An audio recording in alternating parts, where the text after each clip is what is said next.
कि भारतीय सेना में अग्निवीरों की भर्ती के लिए लाई गई अग्निपथ योजना के बारे में झूठ कौन फैला रहा है और कैसे फैला रहा है। राहुल गांधी अपने भाषणों में बार बार यह दावा कर रहे हैं कि जब भारत में अग्निवीरों को सिर्फ 6 महीने की ट्रेनिंग दी जा रही है, तब चीन की सेना में भर्ती होने वाले जवानों को 5 साल की ट्रेनिंग दी जाती है।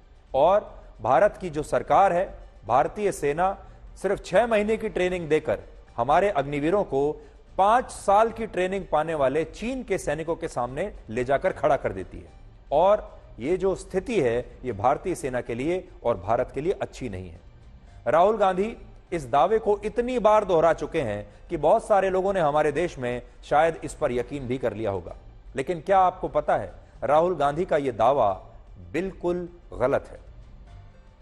सच्चाई यह है कि चीन की सेना में भी भारत के अग्निवीरों की तर्ज पर ही जवानों की भर्ती होती है और वहां इन जवानों को सिर्फ 3 महीने की ट्रेनिंग के बाद 2 वर्षों के लिए सेना में भर्ती किया जाता है, जबकि भारत में अग्निवीरों को 6 महीने की ट्रेनिंग के बाद 4 वर्ष के लिए सेना में भर्ती किया जाता है। लेकिन राहुल गांधी बार बार इसे लेकर गलत जानकारी लोगों के बीच में फैला रहे हैं। स्क्रीन पर आप देख सकते हैं भारत की सेना और चीन की सेना में क्या फर्क है। भारत में अग्निवीर को 6 महीने की ट्रेनिंग मिलती है और उसके बाद 4 वर्ष के लिए उसकी नियुक्ति होती है। चीन की सेना में 3 महीने की ट्रेनिंग होती है और 2 वर्ष के लिए नियुक्ति होती है। यानी वहां भी एक अग्निवीर जैसी ही योजना चल रही है, लेकिन उसे आप मिनी अग्निवीर कहेंगे। दुनिया में 60 से ज्यादा देश ऐसे हैं जहां सेना में बहुत सारे सैनिकों की भर्ती कुछ महीनों या फिर कुछ वर्षों के लिए ही होती है। अमेरिका में अग्निवीर जैसे जवान सेना में 8 वर्षों के लिए, ब्राजील और रशिया में 1 वर्ष के लिए, दक्षिण कोरिया में 2 वर्षों के लिए, फ्रांस में 1 से 10 वर्ष के लिए, इजराइल में पुरुष सैनिकों को 30 महीनों के लिए और महिला सैनिकों को 22 महीनों के लिए सेना में भर्ती किया जाता है।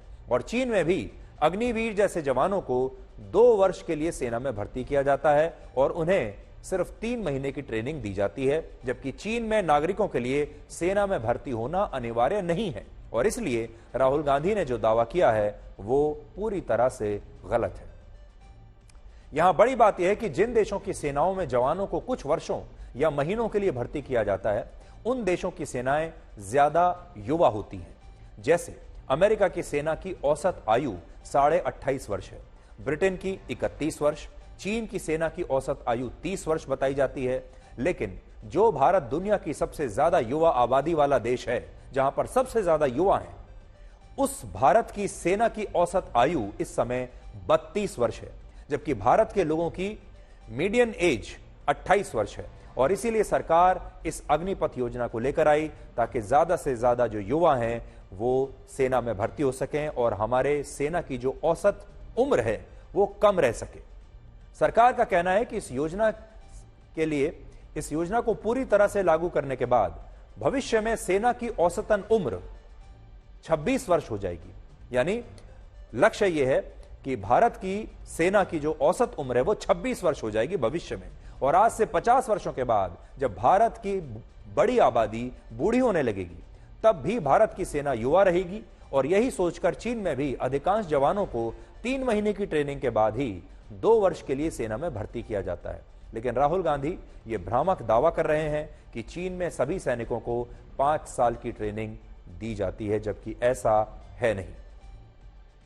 राहुल गांधी का एक और दावा यह है कि सेना में भर्ती होने वाले अग्निवीरों को उनकी शहादत के बाद शहीद का दर्जा नहीं दिया जाता। और उनके इस दावे से ऐसा लगता है कि वो ये बताना चाहते हैं कि सेना में जो जवान स्थायी सेवा के लिए चुने जाते हैं, उन्हें तो सरकार शहीद का दर्जा दे रही है, लेकिन जो अग्निवीर 4 वर्ष के लिए सेना में आते हैं, उन्हें शहीद का दर्जा नहीं दिया जा रहा। और इस दावे से राहुल गांधी सरकार पर जवानों के बीच भेदभाव करने का आरोप भी लगा रहे हैं। इस दावे की सच्चाई यह है कि भारत में किसी भी जवान को, चाहे वो सेना का हो, सुरक्षा बल का हो या पुलिस का हो, किसी भी जवान को उसकी शहादत के बाद शहीद का दर्जा नहीं दिया जाता। और यह जानकारी केंद्र सरकार संसद में कई बार दे चुकी है। और यह व्यवस्था मोदी सरकार में नहीं बनी, बल्कि पंडित जवाहरलाल नेहरू की सरकार के समय से ही हमारे देश में कभी किसी शहीद जवान को आज तक शहीद का दर्जा नहीं मिला है, क्योंकि सरकार के शब्दकोश में शहीद जैसी कोई टर्मिनोलॉजी है ही नहीं। सरकार मानती है कि देश के लिए अपने प्राणों की आहुति देने वाला हर जवान शहीद ही होता है और सरकारों से लेकर समाज और यहां तक कि मीडिया भी ऐसे जवानों को शहीद ही मानता है और उन्हें शहीद ही लिखा जाता है, उनके नाम के सामने शहीद लगाया जाता है। लेकिन इन जवानों का यह सम्मान होता है, ना कि उन्हें कोई दर्जा दिया जाता है। यानी किसी के साथ भी नाम के साथ शहीद लगाना यह एक सम्मान की बात है जो समाज उन्हें देता है, हमारी व्यवस्था उन्हें यह सम्मान देती है। लेकिन यह कोई सरकारी दर्जा नहीं है। किसी भी चीज का दर्जा तब दिया जाता है जब उससे किसी के हितकारक को कोई लाभ मिलने वाला हो, लेकिन शहादत लाभ के लिए नहीं होती। बड़ी बात यह है कि शहीद शब्द चरमपंथी, उग्रवादी, नक्सलवादी और आतंकवादी भी इस्तेमाल करते हैं और इसीलिए सरकार अपने जवानों को शहीद नहीं मानती, बल्कि वो वीर गति को प्राप्त हुए सैनिक जैसे शब्द इस्तेमाल करती है। और आपने भी देखा होगा, अक्सर जब सरकारी भाषा में हम बात करते हैं तो हम किसी भी अपने शहीद जवान के बारे में यही लिखते हैं या कहते हैं कि वो वीर गति को प्राप्त हुए। और फिलहाल हमारी तीनों सेनाओं में स्थायी सेवा देने वाले जवान भी जब शहीद होते हैं तो उन्हें शहीद का कोई सरकारी दर्जा नहीं मिलता। और इसीलिए राहुल गांधी ये जो दावा कर रहे हैं कि सरकार अग्निवीरों को शहीद का दर्जा नहीं दे रही, ये दावा भी बिल्कुल गलत है। अग्निवीर शहीद हुआ, लैंडमाइन ब्लास्ट में शहीद हुआ, मैं उसे शहीद कह रहा हूं, मगर हिंदुस्तान की सरकार उसे शहीद नहीं कहती। नरेंद्र मोदी उसे शहीद नहीं कहते हैं, नरेंद्र मोदी उसे अग्निवीर कहते हैं। उस घर को पेंशन नहीं मिलेगी, उस घर को कॉम्पनसेशन नहीं मिलेगी, शहीद का दर्जा नहीं मिलेगा। उस 1 करोड़, जिस 1 करोड़ की बात राजनाथ सिंह जी कर रहे हैं, इंडियन आर्मी ने भी कल एक स्टेटमेंट दिया है। वैसे उस स्टेटमेंट में भी कहीं शहीद शब्द का इस्तेमाल नहीं किया गया, अग्निवीर अजय कुमार लिखा गया। अंतर उस स्टेटमेंट में ही दिख जाता है कि कैसे 2 सैनिकों के बीच में आपने अंतर कर दिया।